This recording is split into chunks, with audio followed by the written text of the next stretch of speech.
All right, looks like we are live. Let's see if it's popping up on Facebook. Give us a second.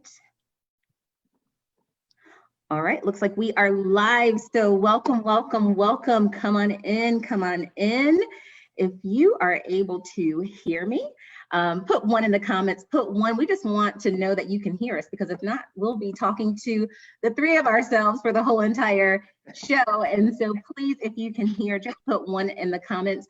Also, as you come on in on this Motivational Monday, go ahead and put where you are tuning in from. We definitely want to know where you are tuning in from. I see Robert has joined, so hello, Robert, and good evening. Come on in, come on in. He says one, he can hear us, so mic check, mic check. We are ready to rock and roll. We are so excited to be here for the first night, someone say first night of the Rise of the Phoenix Virtual Summit. And we have an amazing guest. And so you have no idea, but you are in for a true treat. We were back in the green room chit-chatting and talking, and Pastor Willie and I, we were on the same page. We were already talking about some hashtag relationship goals. And so I have a sneak peek of what is about to go down. And so if you are ready, I want you to go ahead and grab your favorite something to drink. Mine is water. So I'm not sure what you're sipping on tonight, but definitely get something. Definitely get your notepad, get your pen, and get ready to take some copious notes, because like I said, it's about to go down. So here, this is a deal. You know, Janetta contacted me and she had this amazing idea to do this Rise of the Phoenix Summit. And the thing is, it's so important because many of us have been cooped up inside our homes for the last 40 plus days. And here's the thing, there's a lot of things that have changed in the course of that time, not to mention whatever this new normal is going to be. I'm not quite sure what the new normal is going to be, but something different is having to come out of this. And being that we're talking about Rise of the Phoenix, that means that there are things that are going to be created. There are things that are going to be renewed, things that are going to be revived and restored. And listen, Janetta has put together an amazing week of phenomenal speakers who are going to help us talk about things from relationship to mindset to finances to you name it. We're going to talk about it here because we want you to have what you need to succeed in life, and to, as you start to change and transform, you'll have the tools that you need. So I see everyone still coming on in. Hello, Jen. Good to see you tonight. We'll get to hear from her tomorrow. But first, what I would like to do is I would like to read the bio for Pastor Willie. Please do not forget to like, don't forget to share this. Do not forget to create a watch party, because we want everyone to benefit from what you're about to hear now. So, Pastor Willie, hey, hey, hey. So, Pastor Willie Peterson Jr., he leads the Legacy Church. Junior, you got to put the junior in there. Does everybody not have an Uncle Junior? Yes, for sure. I'm going to call you Pastor Uncle Junior. Yes.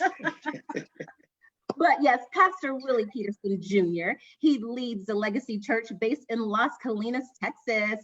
Prior to starting the Legacy Church, he led a college ministry in North Texas area for over a decade. Willie and his wife, Callie, have dedicated the last 20 years mentoring couples and young adults, and they are excited about what God has waiting for them in the next venture. Pastor Willie is a native Texan and a proud Desert Storm veteran. Thank you for serving, Pastor. Yes.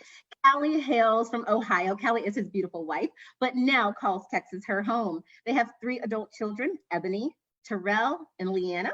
And they have one, is this one a grandchild named Augie? Yes, yes, Augie.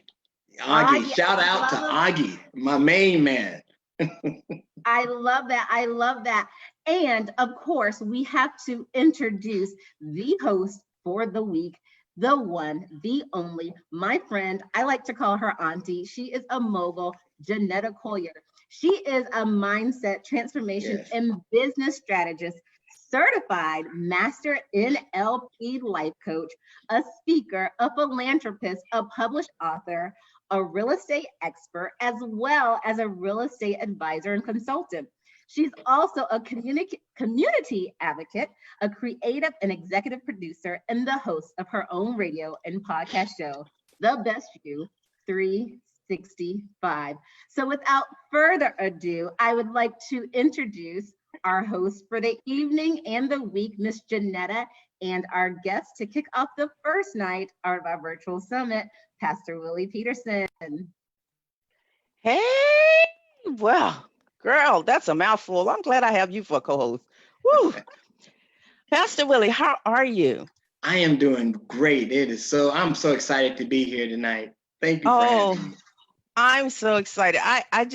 They are in for a store, Yes. big treat with you because I've known you now for a few years, and I tell you, every time I look at you, I just want to laugh because I just remember you have these little nuggets that you leave behind that no one could ever forget.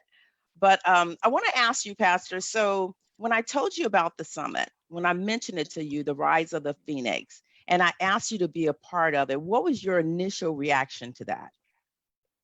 My initial reaction was great because I love the theme, the Rise of the Phoenix, because you're coming up out of something. And so often people feel so weighed down. And so I was called to be an encourager. And so to have the opportunity to encourage couples during this time right here, I jumped on it.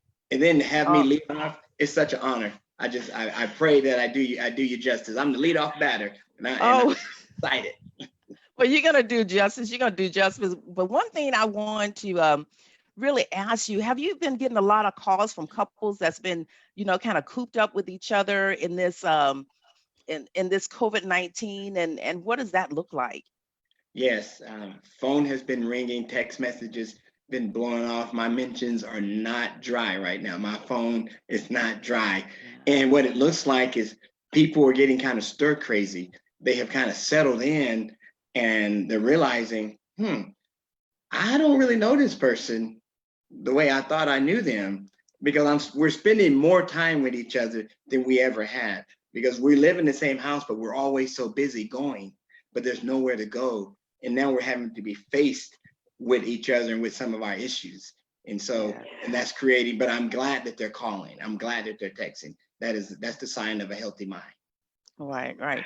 Well, I'm just going to let you take the floor from here and just enlighten us. So I'm just going to sit back and listen. Okay. Well, I really appreciate this opportunity. I'm just going to try and flow a little bit. I, as a relationship coach and as a preacher, it kind of goes hand in hand. So I always have my 1, 2, 3 points, the way the preacher does. But the first thing I just want to talk about is that just relationships in general. We have to remember that really relationships are a lot like a business. And when you have two people who are getting married, you're merging two great corporations together. And anytime that there's a merger, then there has to be some flexibility and there has to be a little sacrifice. And so now, you can't have two CEOs. You can only have one CEO. But everyone and when they merge, you bring the best of two companies together. So in a relationship, in a marriage, we're trying to bring the best of two people together. But sometimes, that at the onset it works, but there's been not enough planning. You have your mission statement, so you know where you want to go. You have your vision. You know what you're trying to be, but you're not refining it. And you remember Blockbuster. Blockbuster had a great mission, but they never went back and refined it. And what ended up happening is that, they're out the door now. They're non-existent. And so when it comes with relationships, first thing we want to look at is just think of it almost as a business. And with any business, there's always going to have to be adjustments. And so I want to talk about just for a few minutes about how to pandemic-proof your marriage. Okay, yes, come on, somebody. And just like a business, what's the first thing you have to do is when the problem comes up, you need to identify the problem. So what's happening right now, that couples are in the house together and there's a little frustration going on. And if you're in a relationship, when there's something wrong. That look, how you doing? Fine. And so the first thing that you want to do, if you sense trouble during this time in your relationship, identify the problem and don't assume what the problem is. which means that communication is going to be key. You cannot assume. The Bible says in 1 Corinthians 2:11, no man knows the thoughts of another man's heart except for the spirit that dwells within it. So you, as well as you think you know your partner, you don't really know what they're thinking, and don't make any assumptions. So ask them, what's going on? Watch your tone. See, there's two ways to ask what's wrong with you. Hey, baby, what's going on? Are you all right? Or what's wrong with you? Well, because you get to what's wrong with you, what's wrong with you, and now we got a problem. Now we have a problem. So the first thing we want to do, we want to identify the problem. Now, once you've identified the problem, there needs to be some rules of engagement. Anytime that we're going into, we're going to talk about something, there needs to be some rules on how we're going to have this conversation so it doesn't get out of control. The first thing you want to do, you want to pray.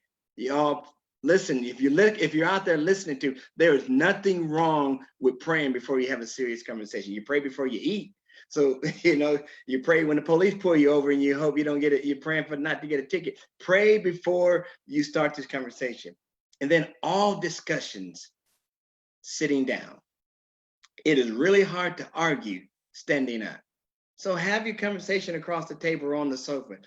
The next thing, though, also, one reason I always tell my men that is that standing over someone having a conversation can be intimidating. And the Bible tells us that men were supposed to live with our wives in an understanding way because they're the weaker vessel, not weaker emotionally or psychologically, but they're weaker physically. So we have to make sure that we don't even unintentionally intimidate them by standing over them. So we're both going to have a seat and have this conversation.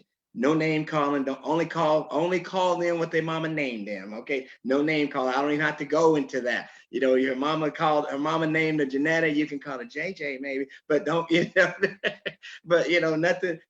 Nothing else after that. And then have these conversations. And I'm really big on this. Have these conversations in the kitchen, in the dining room, or in the living room. Don't have serious conversations in the bedroom. Bedroom is meant for three things: sleeping, relaxing, and shenanigans. Those are the three things that the bedroom, because this is what it is. Our mind, we have this muscle memory in our mind. And if we have a very heated and ugly, and it gets ugly conversation in the bedroom, well, a week or so down the road, and now we're wanting to be romantic, and you're trying to understand why there's an uneasy feeling in here. Well, your body or your mind is telling you, well, I remember being in this kind of position, and there were some things that were said. So never take those things to the bedroom. Next thing, you're having a conversation. We can't resolve this argument. We can't resolve this. Me and my wife, we like to put it in short-term parking. We call it short-term parking. So what happens? We're having a conversation and we've met an impasse. Okay, it's going to short-term parking. Short-term parking sits there for 24 hours. We'll come back and we'll revisit the next thing. What we have learned, most of the things that happen in short-term parking end up getting towed because we forget that they're even out there because it really wasn't that big of a deal in the first place. We put it in the short-term parking. You can't bring it up. You just leave it there. And then you make a decision. You say, okay, we'll come back tomorrow at 7 o'clock to talk about this. 9 out of 10 times, it will resolve itself. And then finally, you get to that situation, and we'll revisit this later, but you get to that where you cannot resolve this, even in short-term parking, get a referee, meaning get a professional who can referee this situation, get a professional, someone you trust, not a family member, someone who is trained to talk to couples. There's nothing wrong with asking for help. So the first thing we're going to do is we're going to identify the problem. The next thing we're going to do, we're going to communicate our feelings. We're going to communicate, this is how I feel. Now remember, our words have meaning to them. Words have meaning. And I've been hearing this a lot. I'm stuck at home. I'm stuck in the house with my family. I'm stuck in the house with my wife. Really? Stuck? That's not a good term. Let's change that term, because we don't know it, but we're actually sending out negative vibes into our family, into our wife and kids by saying, I'm stuck with you. No. Let's change that. Instead of saying stuck, let's say, baby, this stay-at-home order, this new way of living, it's kind of frustrating, or I'm having a hard time adjusting to this. How about you? How are you adjusting with it? Man, doesn't that has a whole new feeling to it, instead of saying, I'm stuck with you. Oh, and because sister be, oh, you stuck with me? Oh, well, who you want to be stuck with? Okay, who you, no, brothers, we are not stuck with our families. We just happen, blame it on the governor too. It's the governor's fault. Blame it on the governor. He sent us to the house. But we don't want to say words have meaning. And it's very important to make sure that when we're talking, that we're not putting blame, even unintentional. Because when I say I'm stuck at home with my wife, then I'm blaming her. So we're going to change that.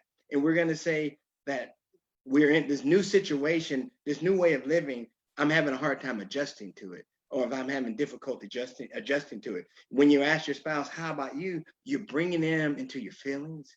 You're bringing them into a conversation. Ladies, don't y'all like that? Y'all, don't you like it when we start expressing our feelings and we start bringing you in? Well, what do you think? Oh, I've been waiting for you to ask me what I think about this, because let me tell you, this is how I feel. Oh, this has been so hard on me. And then now you have a good conversation going on. But when we unintentionally alienate our friends and our family when we use certain words. And so we just want to make sure that we're using the positive words that the Bible talks about. Only use words that are good for the moment and that are encouraging words, uplifting words. So we're identifying the problem and we're communicating our feeling. Now we got to put a plan in action. That's where you were, Dr. K. That's what we were talking about. Put the plan in action. So what we're going to do, we're going to determine what aspect of this stay at home, or what aspect of whatever's going on that we're struggling with. What area are we struggling with so we can address it? Be honest, be reasonable, and be flexible when you start putting your plan in place. For me, now I'm working at home now, but I'm used to driving 15, 20 minutes to work and 15, 20 minutes home, stopping at Starbucks on the way to work, stopping at Starbucks on the way home. And yes, I spend a lot of money at Starbucks. And that's my me time. Well, now I don't have that. And so instead of us walking around the house and maybe having our lip down or pouting about it, let's tell our spouse, we're used to having some me time that commute back. So can we find a time, because I know we have to get the children together with their schoolwork, but can we find a time where I can have some me time? I need 30 minutes. And then we'll put it on the whiteboard, 30 minutes. And then, okay, baby, I'm not just gonna be the only one to get some me time, baby, when you want some me time. And then another thing, we need to have some friend time too. We want to talk to our friend. Baby, is it okay if at 7:30 I can call my boy Mike? I just need to be able to talk to Mike. And it's okay. And we're not asking permission as if we aren't allowed to do it, but we're showing respect, saying, listen, I want your buy-in in what I'm doing, because I understand that we're in different times, so we have to do some things a little different. We want to. So this is going well. I hope you all are taking notes on this. I should be charging you all for this information, but because I love Janetta so much, this is a freebie. Jesus paid it all, so he covered your tab tonight. Just for tonight. If you call me tomorrow, then I'm gonna charge you for the same information that you're getting tonight. So we're identifying the problem, we're communicating our feelings, we're putting together a plan of action. Now, y'all, we are living in a time where we have extra time. So let's take advantage. See, let's take advantage of this to improve ourselves. See, yes, we get married and we're one, but we're still individuals. We never lost our individuality. So take this opportunity to do some things for self-improvement. Listen, at my company, every time I do something that improves me, it automatically improves the company that I work for. So anytime we do anything to improve ourselves, we're automatically enhancing our marriage. So let's take advantage of this time. Here's some things that you can do. You can read a book. If you don't have one, I can loan you one. I have plenty of books. We can read a book. We can exercise. Make a goal that hey, I'm going to lose weight, or I'm trying to do 150 push-ups a day. I started at 75. I'm up to 100. So I'll get there by December. But we have to, do some exercise goals. Pick up a hobby. Get a certification, maybe. start a business. There's all kind of things that you can do to take advantage of the opportunity of this free time, this additional time that we have. Another thing, after we've taken advantage of the time to improve ourselves, now we can take advantage and start doing some things to improve our marriage. Listen, let me tell you what me and my wife did last night. We got in the car and we drove to Cheesecake Factory. So it's about 25-minute drive. And we played Getting to Know You Again. That's the game that we played. Now, we have to do this with the mindset that you understand what your end result is. The end result is we're having fun and we wanted to reconnect with our spouse. So the first question was, what's my favorite color? Like, oh man, and then, oh, who was your first boyfriend? What was your first job? What was your first, and it just kicked off so many different conversations. We had so much fun. We drove 25 minutes down there talking about it and we laughed all the way back. But that is a way to reconnect with our spouse. See what's happening. We are so busy that we're on our phones.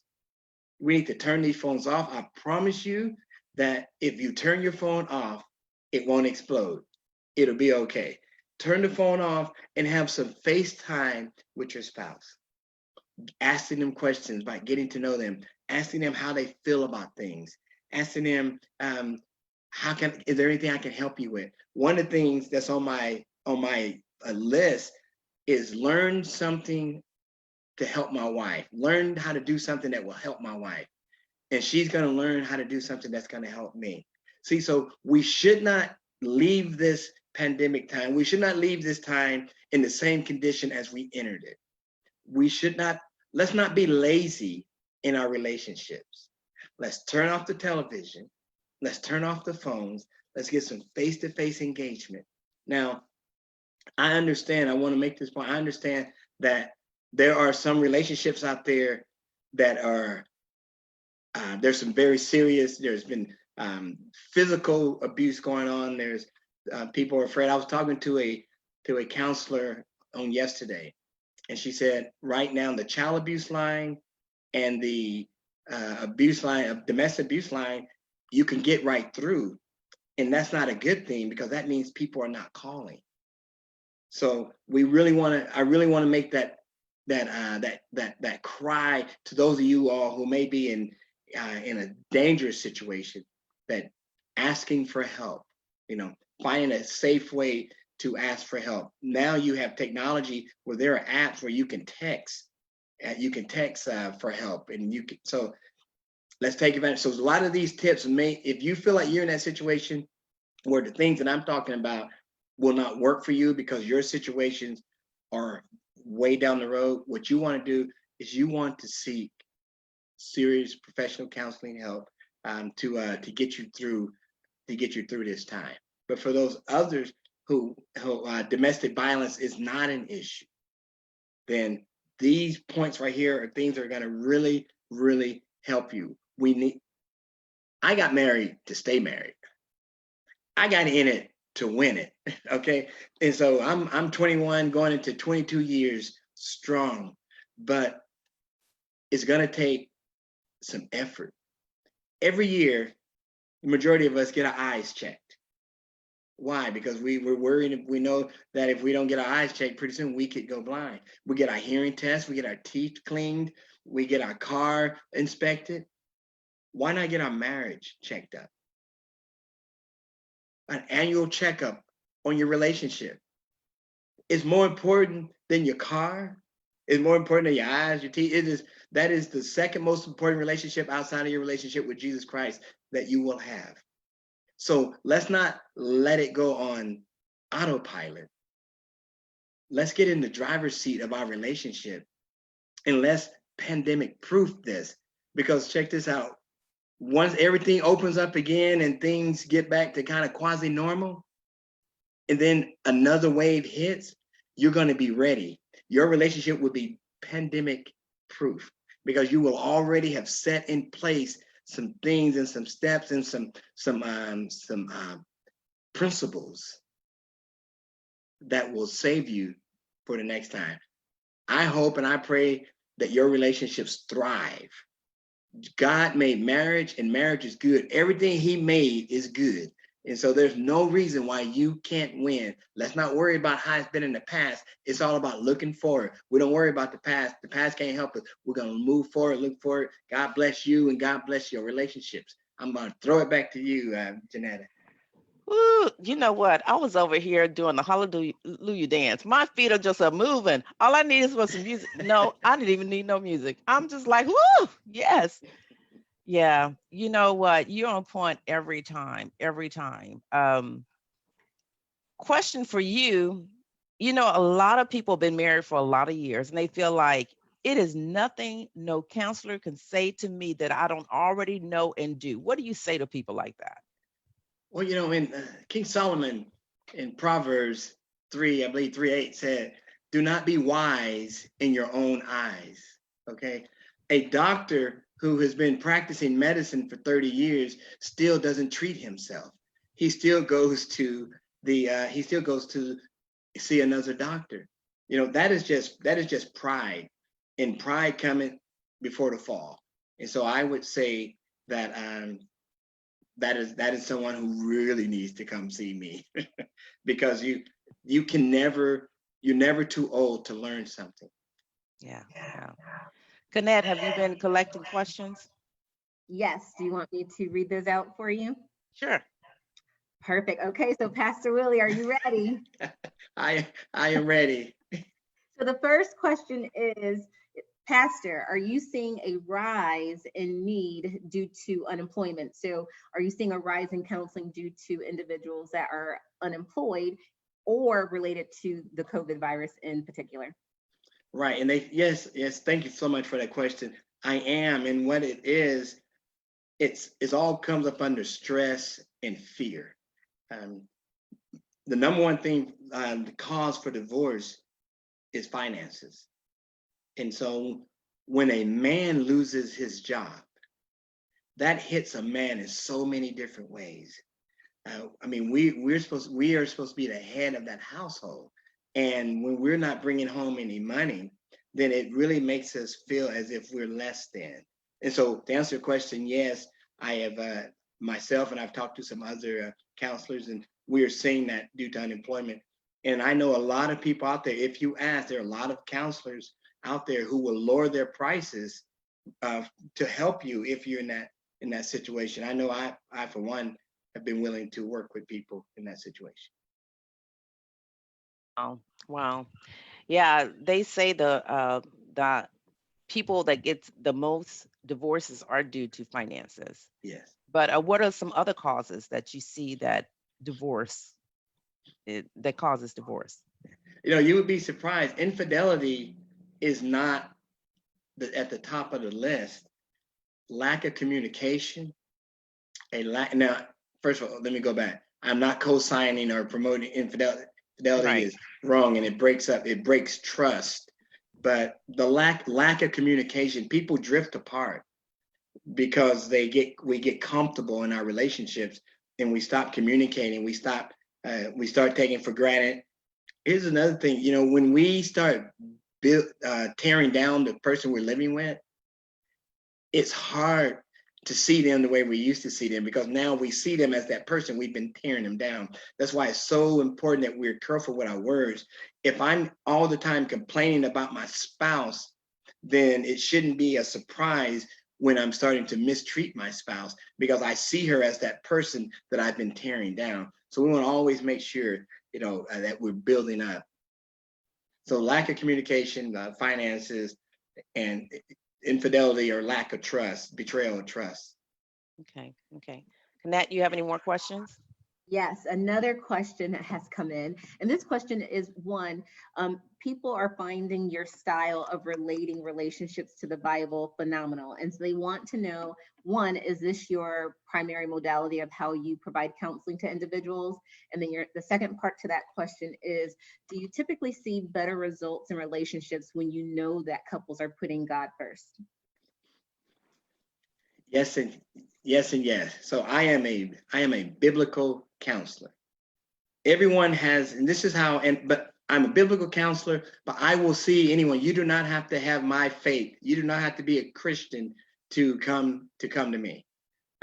Everyone has a code that they live by. I live by the code of the Bible. I live by the Bible. So when in our counseling session, the first thing I say everyone has something that we live by. We need to have one. We need to have one focus. It's going to be the Bible. Are you okay with that? And I believe that because I'm not trying to force people into my faith, I just want to show them a better way. And if you see it and God enlightens you, great. If not, I'm still giving you some great principles by which to live by. And people enjoy it because it gives them something tangible that they can look at. It is not another person's opinion, it's actually God's opinion. Okay. I'm getting static on my end. Do you have any other questions, Dr. Kennett? No other questions that have come through. Okay, I have one. And it was really based on what you just said. If someone don't believe how you believe, how can you counsel them? Well, two reasonable people can disagree in a reasonable way. My goal in my counseling practice is not to convert them. If they convert over to Christianity, that's great. My goal is to help them resolve the problem that they brought to me. I'm just showing them that here's a way to do it. Here's something that I tell people. Everyone likes people to keep their word. If you say yes, you want someone to mean yes. If you say no, you want that person to mean no. Everyone agrees with that. Well, the Bible says, let your yes be yes and let your no be no. A lot of people are living off of biblical principles and they don't even know it. And so my goal is not to convert people. My goal is just, you brought me a problem. I want to work with you two to help you all resolve the problem. And if along the way, you decide that you want to turn your life over to Christ, outstanding. But that is not what I'm trying to do. Okay. So I know that you deal with a lot of millennials. What is that like? That is great and challenging because they have a lot of questions. But what I really like about millennials, they seem to be teachable. They're eager for information, but you better be straight. They want you to be straight with them. They want you to tell them the truth. Don't sugarcoat it, and be authentic. I love millennials. Millennials are off the chain. So how would you counsel, do you counsel couples that's not married? I don't counsel boyfriend and girlfriends because they don't have a commitment to each other. Come back when you're engaged. But I don't counsel boyfriend and girlfriends. There's no future in that. They haven't made a commitment to each other yet. So I'm not there. Yeah. So when they're engaged, you're willing to counsel them. I'm willing to do pre-marriage counseling. Okay, that's what I was going to say. What's the difference? Yes, pre-marriage counseling. They have they're coming to me and they've said, we've made a commitment to each other to be in this thing. Okay, I can work with you there. That's the prerequisite. But a boyfriend and girlfriend, I could do all this work, be sweating, crying, and then they call me before the next appointment. Oh, we broke up. Okay, no, I'm not going through that. Okay, so what do you see the difference in a younger couple versus an older couple? What difference do you see, or is there a difference? Oh yes, history. When you've been together for a long time, there's a lot of history, and there's a lot of unforgiveness sometimes. There's a lot of unforgiveness, and there's a lot of some regrets, and there's some anger. And so a couple that's been married for a long time is going to be a tougher road than a newer couple. The newer couple is looking for information. The older couple, they're not quite sure if they're even going to stay in it. And so it's two different dynamics. I've seen it on both ends, and I've seen great success on both ends. magic is not in the counseling. The magic is in the couples. The couples bring the solution. They bring it with them. Their willingness to do the work, their willingness to listen, their willingness to do the homework. They already have the answers. I've just helped them bring it out. That's all it is. Don't tell anybody that. So who do you find easier to counsel when the couples come in? Is it if the wife says, I wanted me and my husband to come in, or if the husband says, I wanted me and my wife to come in, or do you see a difference? No different. Once they're sitting in those seats, I don't see a difference in that. A lot of times it is the wife who says, hey, we need to do the counseling. But I always talk to both before we start, because I want to make sure everyone has agreed to come. I don't want any shotgun counseling sessions. Everyone there on their own free will, because that's the only way we're going to get help, if everyone is there on their own accord. Okay. So this question is, knowing that we've been all together in this COVID-19, and knowing that, yes, problems have occurred, what would you say to the couple that's on the edge of letting it go, just on the total edge, but not knowing them, but what this has caused in general? What would you say to that couple? I would say to seek help. If they have a church, I would say go to their pastor. A lot of churches now even have counselors on staff. I would say go to their counselor. If at your job they have the EAP program, seek help. You did so much to come together. Then don't just let it go. Don't make every effort to get some help. However you have to. I would always say stay away from family and friend counseling. Stay away from family and friends. Stay away from family and friends. Seek outside help, an uninterested third party who is a professional, and that would be my suggestion. Perfect. Pastor Willie, another question has come in regards to what's the average length of couples counseling for the totality of the sessions? So in my pre-marriage counseling classes are 6 weeks. I know that there are some one-day seminars that people can do. I would say those aren't very, you're not going to really dig deep. But for a traditional marriage, I normally looked at, for marriage counseling, 6 to 8 weeks. I've had them as long as 32, 33 weeks. Every relationship is different. And so it's all about if you're willing to do the work and how much work we have to do. Your counselor is only going to work as hard as you're willing to work. And so if you're willing to get in there and you're willing to do 12 weeks, if it takes 12 weeks, great. But for the most part, majority of mine have not lasted more than 12 weeks, although I've had some that's lasted longer. Perfect. And Pastor Willie, as you were presenting, you dropped some amazing nuggets of real life strategies that people in relationships and those who are married can try. Are there additional strategies or interventions that you could provide to individuals tonight that when they get off this call, they can say, oh yeah, I'm gonna go try this right now? Yes, there are some. So I'll give you a peek into what we do here at the Peterson household. There's a sign in our kitchen that says Team Peterson. We are a team. So one of the things, we never go to sleep without a goodnight kiss. We never go to sleep without a goodnight kiss. If somebody has fallen asleep, that person gets woke up with a kiss, but we never go to sleep without a goodnight kiss. You start doing that, and your spouse will start looking for that kiss. Also, you have to have a date night. You have to have a date night. Now, we're empty nesters, and so we have 2 or 3 date nights a week sometimes because we do what we want. But if you have kids, this could be a little bit challenging. However, it's not impossible. You have to have a date night. Each person plans, so you take turns planning what the date night is. You plan a budget, and and you just have to go along, and you just go along with whatever your spouse is doing.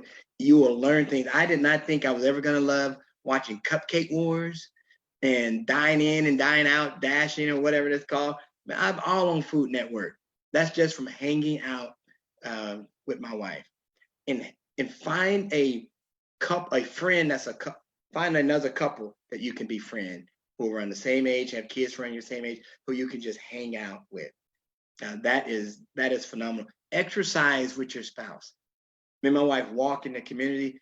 Exercise. It is just finding time to be in your space, in your spouse's space. When you first met, you asked a lot of questions because you were trying to get to know them. Well, we had to continue to relearn our spouse because we changed. We are changed. I am not the same person that I was when I got married 20 plus years ago. So we had to keep learning. So ask questions. Always ask questions, and you do that by hanging out with your spouse. You know, I often heard that men are from Mars and women from Venus. Right. Expound on that some. We think differently. We even use, women use more words per day than men use. We're just different. We have different ways of logic. Men are fixers. We're like, remember I'm aging myself. Remember that show Dragnet? Just the facts, just the facts. We only want the facts. We don't want we want the Reader's Digest version. And so men and women are different, but it's a good different because we complement each other. And that's another thing I want to add. You all, God gave us men. Our wives are our helpmates. A helpmate is a person who complements you. Okay, so it means that they make us better than what we are. So when we need to look at our spouse as that helpmate, that they have tools and skills. Y'all should have seen what I was going to wear tonight if Callie had not been here. She got my lighting all set and just a lot of things. Utilize the best of your spouse. Ladies, utilize the strong points of your husband. You remember that merger?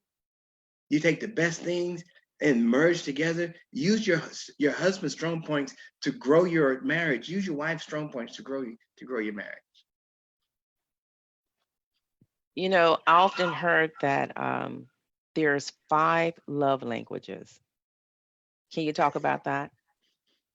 Now I did not write that book, but I know a little bit about it. Just so happened to have it here. So there is a test. They also have a test that you can go on. So the 5 love languages, if I can do it without looking, it's physical touch, acts of kindness or acts of service, quality time, words of affirmation, and Gifts, yes, gifts, because that's not my language. Gifts, that's why I forgot it. Gifts is not my language. Here's the thing that you want to remember about your spouse's love language.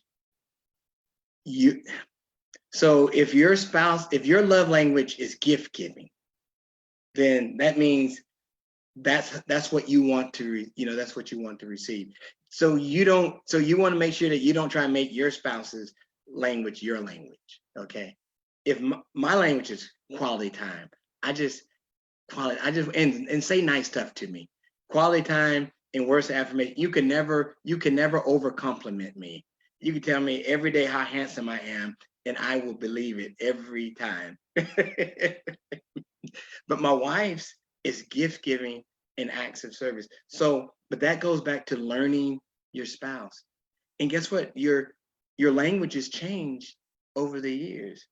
Now, just because the number one on your wife or your spouse's list is not gift giving, that doesn't mean you don't give her a gift still. All 5 of those languages are important. It's just that some of them speak more to them than others, but they love all of them. Any spouse would love any of those. Wow.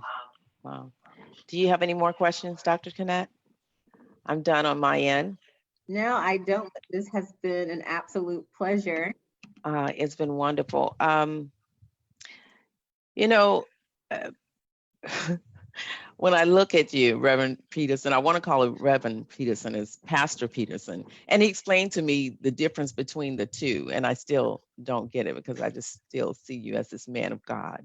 So I want to allow you to have the closing remarks that you want us to take away from this and want us to really understand. And just, I want you to speak from your heart, because as we stated, the whole purpose of the Rise of the Phoenix is because we have been in ashes during this COVID-19, and things have transpired to people, for people, by people, and some people will heal from this and some people won't, but the whole purpose of this summit is for healing. So if you can just part us with some words of wisdom, something that will carry us, that we can remember, and just stay with us during this time. Okay. Thank you so much. And I have enjoyed this time. I'm so honored and grateful for the opportunity. It's my prayer that some marriages have been helped. During this time, the thing that is important for me to relate to everyone is that you are a team. Whether it's just you and your wife, or you and your wife, or your spouse and your kids, you are a team. And a team sticks together during tough times. Now, everyone may not pull the same amount of weight, but it's okay. We are a team. In Ephesians 4:32, if you ever come see me, then your first homework assignment is that you have to memorize Ephesians 4:32, and it says, "Be ye kind to one another." Kindness goes such a long way. I want to just remind everyone that when you met your spouse, you were head over heels. You were so excited about meeting this person. That person is the same person that we're in this situation with now. It's the same person. I want to just be kind, be patient, be understanding. We're going to survive this. There is nothing that we are going through that God cannot get us through. He knew this was going to happen. He did not leave you alone. He left you with some help. Help is here. It's not even on the way. It's already here. All you have to do is reach out. But at home, look at kindness. Kindness, just being kind is going to go a long way. I want to encourage you, don't worry about the past, the things that have happened in the past, but look to the future, knowing that together we're going to get through this thing, and we're going to set some goals to get through this thing. And we're going to look back and we're going to say, wow, while other people may have had this memory about it, because we stuck together, there's nothing like accomplishing something. And I want you to know that you're going to win. You're going to make it. I believe it. God, listen, God did not put you in this for you to lose. He put you in this to win, and you can win. Help is here. Just reach out for it. Wow, that was powerful. A question came in, and Kanat, you want to take it? It's from A.L. Lowe. If a question came in, I'm not able to see it on my side. Okay, I'm going to give you the question. I know I said I was going to let you close out and do that, but this question That's says, okay. If a couple has been living together for several years, but have not taken the necessary steps to get married, are you comfortable with that scenario? Comfortable with it? How? So Comfortable with helping them, I guess. Oh, yes. If you're living together, yeah, I'll help you get to the altar. I'll help you get down to the altar. Yes, I'm okay with I'm comfortable with counseling couples who are living together and they want to get married. If you are ready, come on and see me. Come on down to the LC. We got something for you. I'd be more than happy. But yes, I am. Perfect. This is the no judgment zone. Perfect. Well, I'm going to kick it back over to Connect to close it out. Perfect. Well, Pastor Willie, thank you again. I know you love positive affirmations and compliments. So everyone who's still tuned in, make sure you heart it up. Make sure you give them some thanks, a round of applause. You know how we do it. But again, thank you, Pastor Willie. Again, I thoroughly enjoyed myself as a current engaged young woman. And so I definitely enjoyed the tips that you have provided. And you know what? What you said is it's time to pandemic proof your relationships. Pandemic proof your relationships. And so no matter where you are in the stage of your relationships, maybe you are dating, maybe things are absolutely amazing, maybe you are relearning each other all over again, maybe you're just using this time to reconnect, maybe the things are a little bit bumpy, but if you're committed and willing to hang in there, as Pastor Willie said, and try some of the tips that he provided, you will be able to pandemic proof your relationship. You got to be committed and want to do it. And just like you said, just to kind of recap, not to retell the story, but one, we want to identify the problem. We want to communicate how we're feeling, and then we want to put a plan in action. So again, Pastor Willie, I say thank you, thank you, thank you. To everyone else that is tuning in, we're going to do this all over again on tomorrow night, same time, same place, 7 p.m. Central, 8 p.m. Eastern. Tune in. We are going to have the one, the only, Jen Fontanilla. She's going to be talking about money, money, money, money. And you know, even Pastor Willie was telling us that, you know, sometimes number one reason why people get a divorce is finances. So it's a nice little segue into tomorrow's topic. Just a other few things is, one, please join us over at the Facebook group. It's at imaginaryglassceiling.com. That's imaginaryglassceiling.com. So please join us in our Facebook group. Also, if you go to the website, www.imaginaryglassceiling.com, you'll have all the latest events and all the amazing things that Janetta is doing. So also make sure you check that out over there. So again, thank you guys for tuning in tonight. Hope you learned lots. And again, we'll see you back here tomorrow night. Take care. Bye-bye. Bye-bye.